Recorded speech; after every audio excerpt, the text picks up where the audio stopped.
So let's get into this Kiara thing, right? I don't know if you guys have seen this yet, but it's been sent to me a few times. Got a few notes here, and it's timestamped, so we're going to kind of get through it pretty, I don't know if it'd be quick because I have some commentary on everything, but we'll get through it either way. So a little bit of background. Kiara is a 33-year-old who's had 2 kids with 2 other men while she was married to her husband. So she jokes in this calling 3 baby daddies of 2 kids. We'll get into, well, let's just start playing it. And I'll have to pause along the way to add commentary for sort of feedback on what I think's going on. So let's just get into this. Yes, hi. Kiara, where are you from originally? Where'd you grow up? I grew up By the way, I'm playing this at 1.5 times speed, so it doesn't take 25 minutes to just play time. So we'll get through a little faster. in northwest Indiana, a very small town called Griffith, 2 miles by 2 miles. Tell me about your childhood growing up. I had both parents in the home. It was a fairly okay childhood. I had my dad in the home, but my theory is he stopped paying attention to me when I got a mind of my own. So this is really important. She's going to talk a little bit later on. In fact, I'll probably skip ahead to relationship with the father after this commentary, and then jump back again to talk more about the betrayal on her husband. But I've talked many times about daddy issues being a problem with girls. Daddy issues can be, dad can be a piece of furniture, absent, and in this case, didn't pay attention to me. Let me just skip up ahead to relationship with her father up over here, and we'll go back because I think the father part's one of the major red flags here. And play. But your relationship with your father was Tumultuous. tumultuous? Yeah. I was a daddy's girl until I could form my own opinions, I say. Once everything daddy said wasn't right and wasn't true, that's kind of when I don't want to say he didn't care. So I've been marinating on the whole why society and culture is so messed up today. And everybody's got their own fix for it. I'm going to put 90% of the fix in the household. And I think the problem really is that fathers are no longer at the head of the household with authority. They have responsibility still, but they don't have the authority that they had to set boundaries and guidelines, for their kids, especially for their daughters. Because I think one of the reasons why girls today and, as they turn into adults and women rebel and push back is because they've been told to. Culture, music, Hollywood, the strong feminist narrative, around woman needs a man like a fish needs a bicycle, or why should you listen to a man, or we all hate the patriarchy now, sort of stuff. So this is just one example. And, the outcome of it here is a sleeve tatted, big hoop ear. And I'm not talking about the hoop-de-hoop earrings if you look closely. And I've got the resolution toned down on this just so it plays clearly through StreamYard, but you can go watch the video. She doesn't have a big hoop earring. She's got one of those big implants in her earlobe where they drill a hole and they push out the earlobe so it turns into one of these giant clown things. This chick's got more red flags than a Chinese Communist parade, but let's keep playing about her relationship with dad. He just stopped being so present in my life. And he would make up comments about my weight and I got eating just, he wasn't a nice man.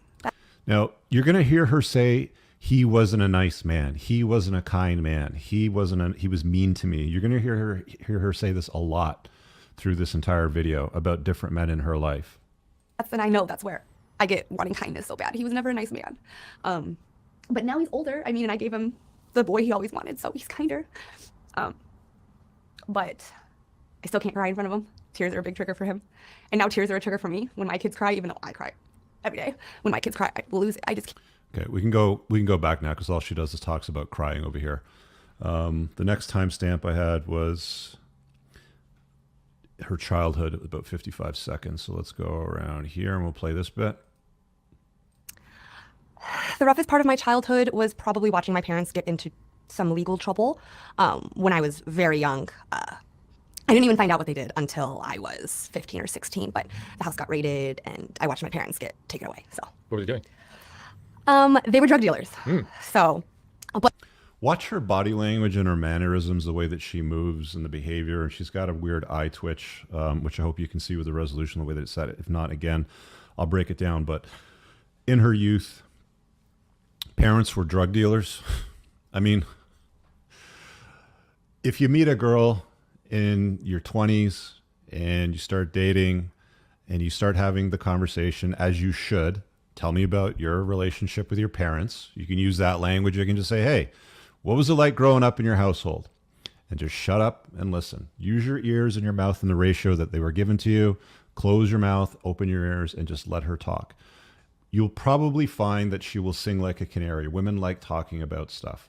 They like playing the victim card. They like just throwing up all this information if you let them talk. So, I mean, she's here on YouTube with, I don't know how many views this has right now, over 500,000. Channel's got 5.2 million subscribers. She's telling the world about her childhood. Women love to talk. You know, like I said, we live in a day and age now where you can go on TikTok and Instagram and social media and look at a woman's pretty much her entire past as she's put it out there, because they love talking about this stuff. I've done videos in the past in my car and other podcasts where we've seen women sitting in Tulum and talking about these multiple guys that they've dated back to back, like they're creating this public diary about their promiscuity and stuff like this. So again, what was your relationship with, like, you know, with your parents growing up? You know, tell me about that. Maybe if she only talks about one parent, say, okay, well, what happened to mom or what happened to dad, and sort of, you know, get in that. And again, shut up and just let her talk, and you'll hear exactly what it is that you need to hear. They will tell you their red flags if you ask questions and listen. Okay, bad childhood, parents were arrested, parents were drug dealers, dad was a piece of furniture, didn't pay attention to me. What happens when women don't get attention? We know with the soft necks, it's one of the tools in the toolbox I talk about in my book, The Unplugged Alpha. If you haven't read it, get it. It's available on Amazon. Looks like this.